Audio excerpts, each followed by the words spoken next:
Good evening and welcome to The Right Side. I'm your host, Chris Pareja, and this is the show where we look at the news and controversial topics from an admittedly conservative point of view.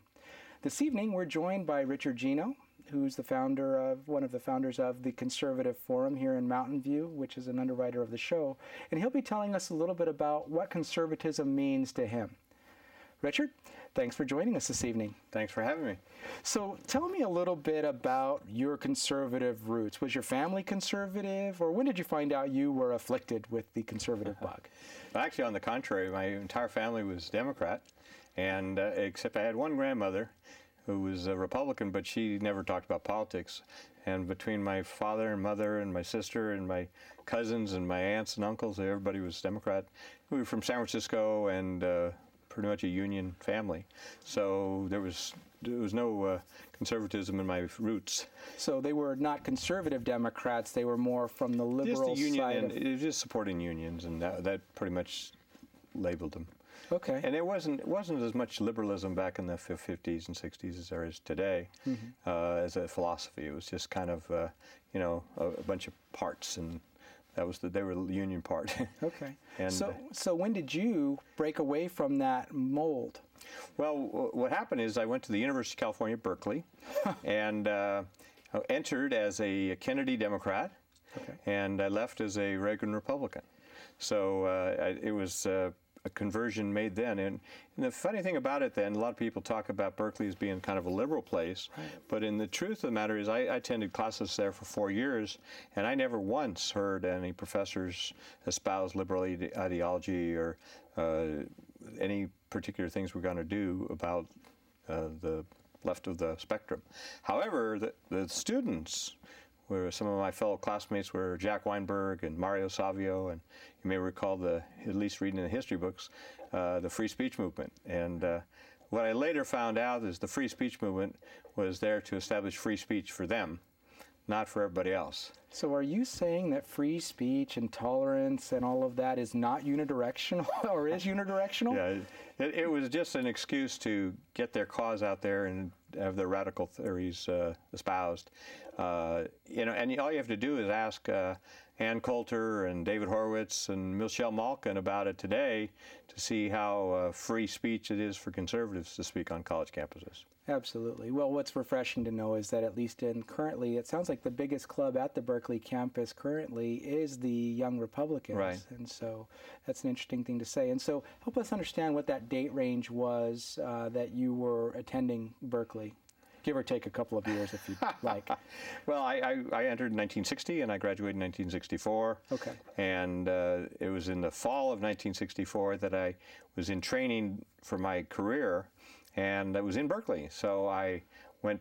My manager thought I was antisocial because he kept asking me to go to lunch with him. Instead, I went up to the campus and sat on the stairs of Sproul Hall watching Mario Savio stand on top of a police car as it unfolded. And there were more people gawking like me than there were participating. It was really entertainment. It wasn't, nobody took it too seriously back in 1964, but except Mario Savio and about 20 other people who were making a big show of themselves. Okay. So I'm assuming Mario, forgive me for not knowing that part of the history, was from the left?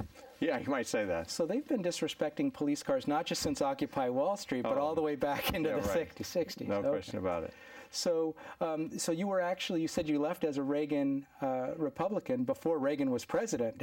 Yeah, even, way before he was governor. Way before. And I remember clearly back in the day when he was doing General Electric Theater, 20 Mule Barack show, and his voice caught my attention first of all, but everything he said won me over. I mean, he was just a natural political factor in my life. Then he delivered in 1964 a vision for America, which was probably his most famous speech ever. And he did it on behalf of Barry Goldwater. Now, of course, I had already been brainwashed in the fact that Barry Goldwater was not so good because of my being on the college campus and my family and everything else. But boy, I fell in love with Ronald Reagan that night when I heard his talk. And from then on, I was a devotee to him. And 2 years later, he ran for governor of California, and I worked on his behalf. And then in 1970, I was the city chairman for Ronald Reagan's re-election campaign. And one of my proudest moments is I met him and shook his hand. I've got that picture that I use occasionally, Reagan and I shaking hands at a fundraiser, which of course I was invited because I was a young Republican, and but I wasn't a big fun giver. Well, a lot of us are active in ways that we can be, but not necessarily that way. So you mentioned Reagan being instrumental as one of your conservative kind of posts that you could lean upon. Were there any other individuals that you can look back through the years and say, yes, that particular person I was a fan of, or their ideology or what they stood for was important, impactful to me? Yeah, there were two. They're extremely impactful. The first was William F. Buckley, who had a program called Firing Line, and it was on KQED, the public radio, public television, and I never missed it from back in the 60s and 70s. They had conservatives on public television at that time? They did, and he was kind of the creator of the new conservative movement that started in early 1960s, and changed the word conservative from meaning kind of stodgy and holding back and being conservative in the definition of the dictionary, but becoming a philosophical belief system of limited government and fiscal responsibility. And William Buckley was probably my first hero, even before Ronald Reagan. And I never missed Firing Line. It was whenever I could watch it, I watched it. And it was like a lot of shows you get on HBO. It was repeated often, so if you missed it at a certain day, it would be the next day. Okay. And then the second one, and by the way, I did a little research recently on William Buckley. He had, and over a period of 33 years, from 1966 to 1999, he had 1,504 episodes of Firing Line. And for 33 years it ran. And the second person, which was actually before both William Buckley and Ronald Reagan, was Paul Harvey. And I don't know if you recall his staccato voice, but I first listened to Paul Harvey in 1957 when I was working. My father was a paint contractor in San Francisco, and I did summer jobs working for him. And at 12 noon, we broke sharp, and we had the radio on, listening to Paul Harvey. And I didn't know Paul Harvey. I didn't know Republican or conservative or any of that stuff. I just knew Paul Harvey had a message, and he just was fantastic, and his message was spectacular. And he was on for 58 years on the radio, the Paul Harvey Show. And everybody thinks of what do you call it, the rest of the story. Have you heard of that? And that didn't start until about 30 years later, in the 70s or 80s. So he had the Paul Harvey News, and every day I would listen to Paul Harvey. I must have heard thousands of Paul Harvey shows. Wow. 12 noon every day on KGO radio. It's amazing how these things stick in someone's mind. So we're, of course, in a friendly environment, and using the word conservative here is okay, and it's not meant in any pejorative kind of way, as it might be when used in the mainstream media as an example. But tell me a little bit about your feelings about that label being a sign of conservative versus liberal, or red state versus blue state, and conservative versus progressive. How do those things resonate with you? Well, they don't resonate very well in terms of pure discussion. Unfortunately, because they are terms that we all understand, I use them also. I mean, red state, blue state, conservative, liberal. However, I look at the spectrum a lot differently. Basically, and you could call it left or right, but I'll just call it left because of the way you got to list them across the spectrum. On the far left, you have what I would call a government control. Sure. To Tyranny. the far right is freedom. And so on the far left, you have communism and fascism. And this is where government's totally in control. They dictate everything in your life, and they live by fear. And they operate by fear. And so if you step out of line like they did in Joseph Stalin's days or Mao Zedong's early days, you don't wake up the next day. And so that's what we have on the far left. And then as you move a few steps to the right, you have socialism, which is, I call it communist light. And basically it's a system where the government is controlling more and more of the operations of the country. And you can have, I guess, in a utopian world, you could have a democratic socialism, but I have never seen it work yet. But socialism is a government where it dictates an awful lot of what we do and how the system works. It also leads to some of the things we're seeing today, like crony capitalism, where the government decides the winners and losers, and that's no way to go. It breaks up competition, and it ruins everything. As you move a little bit more to the right, and this is where I find that we're maybe a little bit today, because the word is being ruined, unfortunately, is democracy. But we now have a tyranny of democracy, and where you have the majority, the tyranny of the majority, where you actually have a majority of the people are recipients of benefits in our society. That's true. And sadly, statistics say that 47% of the population pays no federal income taxes at all. So if you're now a recipient of the benefits and you're not paying taxes, why wouldn't you vote for more benefits and higher taxes? Yeah. You're not paying them anyway. So you're not paying taxes, so what does it cost you to raise them? So we got more takers than makers. It's a very dangerous position for our country. And I fear that we're going to be in a tyranny of the majority where the top 10% pay the whole freight, and it's not going to hold up forever. And I remember learning in economics back 40 years ago is that you have to have a broadness of a base of taxpayers. Sure. And it's getting smaller and smaller. And as you hear the talk of government, they're always talking about taxing the rich more and more, and they're paying 35% of the taxes in the top 5% anyway. Right. So that's sad. As you move further to the right, you have progressivism and liberalism, and that's kind of where we are today, I think. Then as you move further to the right, you have a Republican form of government with limited government, which I would prefer. Right. And as you move further on, you have libertarianism, where the government is minimized and we just do what's absolutely essential. And then if you go all the way to the far right, you have anarchy. And anarchy eventually ends up in a totalitarian form of government, because the government has to step in and break up the damage being done by a wild mob, if you will. So that's the way I look at the spectrum, and not left and right, but it's going to, if you draw it on a picture on a piece of paper, it's left and it's right. But my left is the control of the government. And a lot of people want to blame fascism and Nazism and put that in the far right, but it's all the same. It's all the government. Well, what's interesting is your model of the spectrum is more in line with mine, as opposed to the model that we typically discuss in the country of left versus right, left being communism, right being fascism, as you said, but that's more the European model. Yeah. And what people don't accommodate for is that the United States is a unique beast in the whole political spectrum of the world. We are different than everyone else, and so to measure us on the same standard is actually inaccurate. Yeah. And so I'm glad to hear that you are seeing things similarly to the way that I see them. So looking at that and looking at how small it seems to me that piece of the right-hand side is, in your estimation, what do you see as the future of conservatism in the United States, and what kind of challenges do you see that might pop up to derail that? Well, that's a good question. I'm always eternally optimistic, and hopefully that things will work. But unfortunately, a lot of things are out of our control.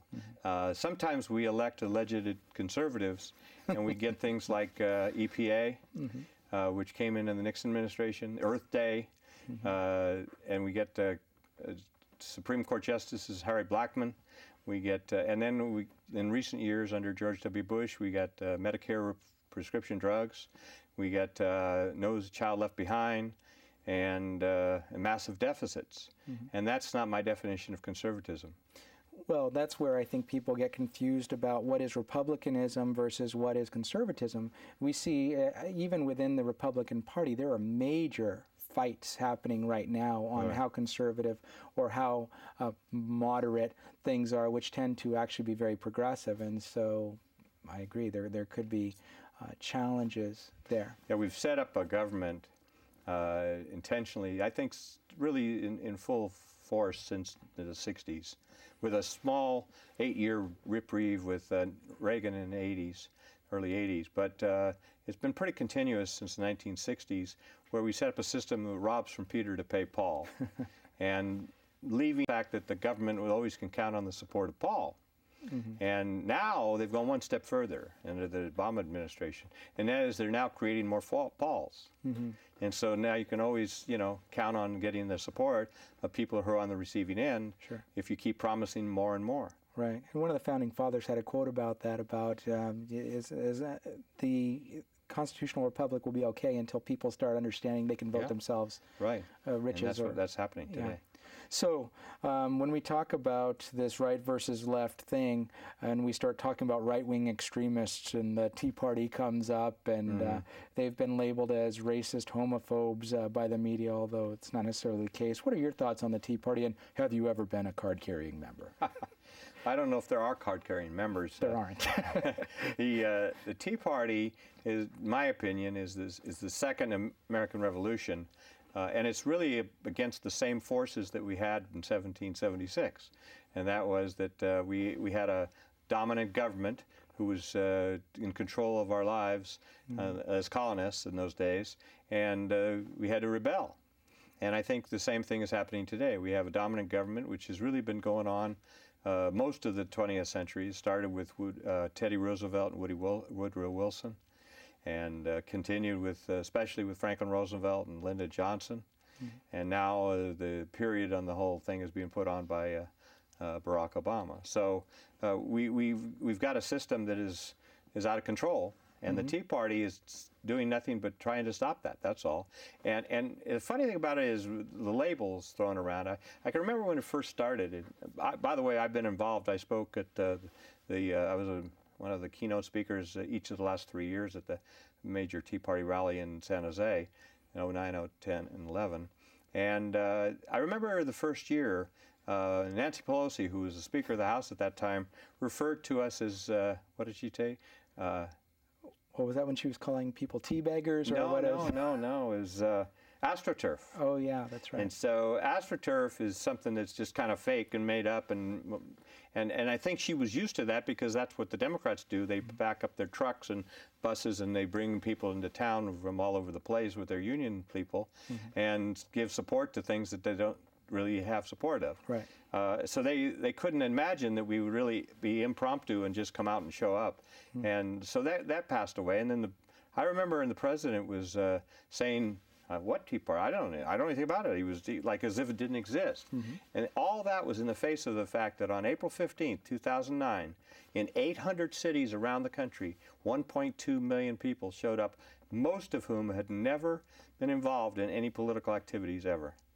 So it's something that was spontaneous. The other thing about it is, you tell me, how is fiscal responsibility, limited government, and free markets, how is that a right-wing cause? No. That is what our country was founded on. That's what's made us successful for 230 years. Yeah. And that's all the Tea Party wants. The Tea Party, and all these socialists, they called us racist, they called us violent. Those things went away because they weren't true. Yeah. But the fact of the matter is, they were none of those things. We don't have any issues for social issues. It's all about free market system, limited government, and fiscal responsibility. Yeah. Agreed. Those are the only issues that the Tea Party ever had.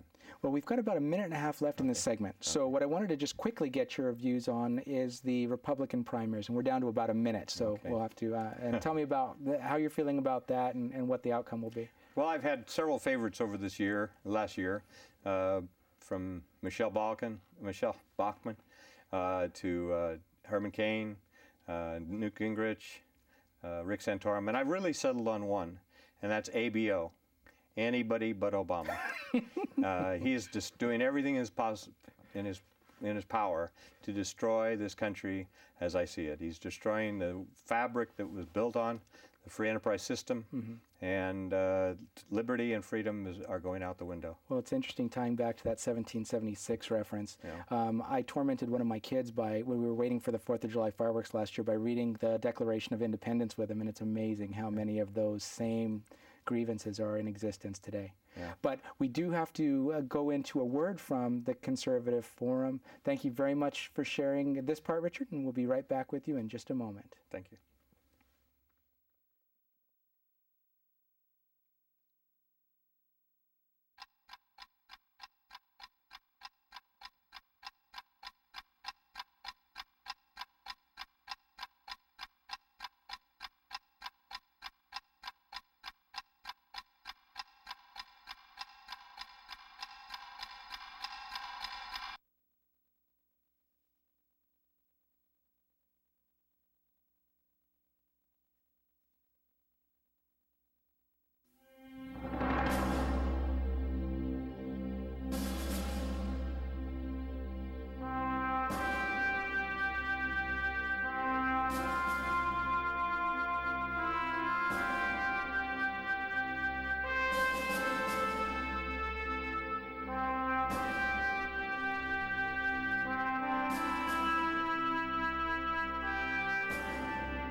say, I'm a constitutional law attorney. And they say, oh, really? What kind of constitutional law attorney? I said, well, I'm the true kind. The kind that believe that the Constitution is what the Constitution says and what it was intended to say. Anything beyond that is tyranny and should not be allowed.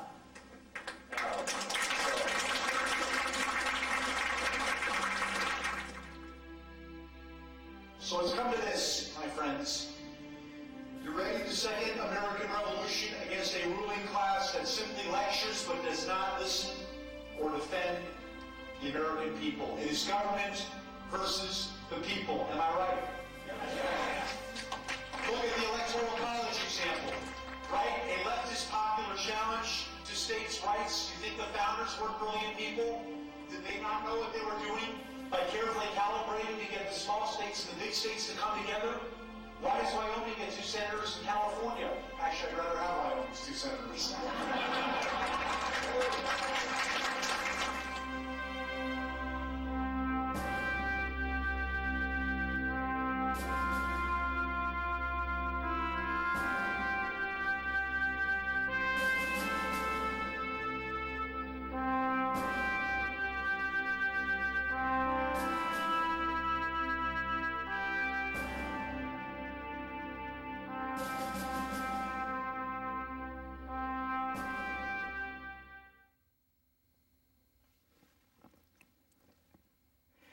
So, Richard, now we switch gears and you put on your Conservative Forum hat, and the disclaimers that have been given by our previous guests from the Conservative Forum was all things before this point were strictly your property and your opinions. Now you're speaking on behalf of the Conservative Forum. Tell us who's coming up next and how we can find out more information. Okay. Well, first of all, we meet on the first Tuesday of every month. We meet in April. We'll have Brian Sussman, who just finished his new book on the meteorologist. He's a meteorologist, and he's going to be talking about climate change and man-made global warming and the fraud thereof. In May, we're going to have David Horowitz, and then in June and July, we have Tom Tancredo, who's a former congressman. In the fall, in September, we're going to be having John Funn from the Wall Street Journal, and then in October, we're going to have Jesse Lee Peterson from Southern California, and he's had some run-ins with Jesse Jackson, so it should be a firecracker meeting. So we have a monthly meeting, every meeting that's the first Tuesday of the month. We meet at the Portuguese Hall, 432 Steerland Road, Mountain View. Okay. And give us the website. Conservativeforum.com. Excellent. Well, thank you, Richard. TheConservativeForum.com. TheConservativeForum.com. Thanks, Richard. Thank you. And in closing, what I'd like to share with you is a segment that some people might think that should be named Keep Your Ovaries Out of Our Wallets, but I would prefer to call Keep the Fluck Out of Our Church's Business. And of course, when we speak about keeping the fluck out of the church's business, we're referring to Sandra Fluck, spelled F-L-U-K-E, but pronounced Fluck, and her speech last week to Nancy Pelosi's group when she was talking about the fact that women are suffering and dying because of lack of contraception provided by church or faith-oriented health insurance plans. Let me let her speak for herself for a moment. I'll be right back with you.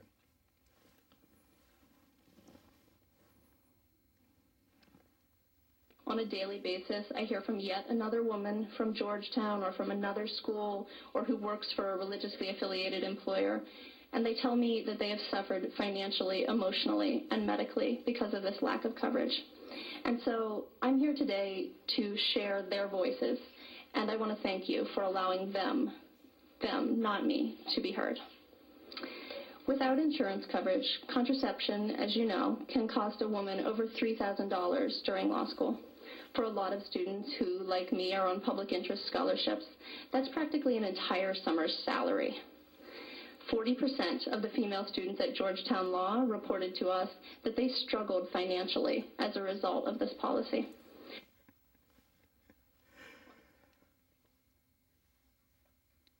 Sandra. First of all, we apologize that Rush Limbaugh called you a slut in the last couple of weeks. That's not the kind of nomenclature that I would choose to use to describe a scenario like that. But for any young college student that's looking at going into law, and they can find a place where 40% of the women are struggling financially because of there being so much love in the air at a university. This is almost like a Georgetown recruiting video, if you ask me. Now, the reality is, I'm a Catholic. Many of us Catholics don't care if you have contraceptives available for you. We may draw the line at abortion. We don't care if you use birth control, but we just don't want to pay for it. The bigger issue for us is one of religious liberty. And when the government is telling us that or the church that it has to go against its own beliefs to support your sexual appetite, this is offensive to us. What's next? Having Michelle Obama add to the Get Moving program that our Jewish friends and our Muslim friends have to serve ham sandwiches inside their places of worship, and then the compromise being, okay, no, you don't have to serve them inside the temple or the mosque, but you do have to have them available in the parking lot. This makes absolutely no sense to us at all, and this is why you're being fought on religious freedoms, not on your ability to have $3,000 of sex over the next 3 years. The real issue, though, that you should be aware of is we know who you are. We know what this is about. You are an activist. And as an activist, we know that you're trying to distract us from the real issue, which is that the economy is in the tank. Nice try. It won't work. We understand what's important. Our beliefs are important. We will fight you on the religious liberty issue, but we want to get back to business to talk about what's really driving the country into the toilet and all of us into tyranny. On that note, thank you for joining us on The Right Side this evening, and we look forward to seeing you again soon.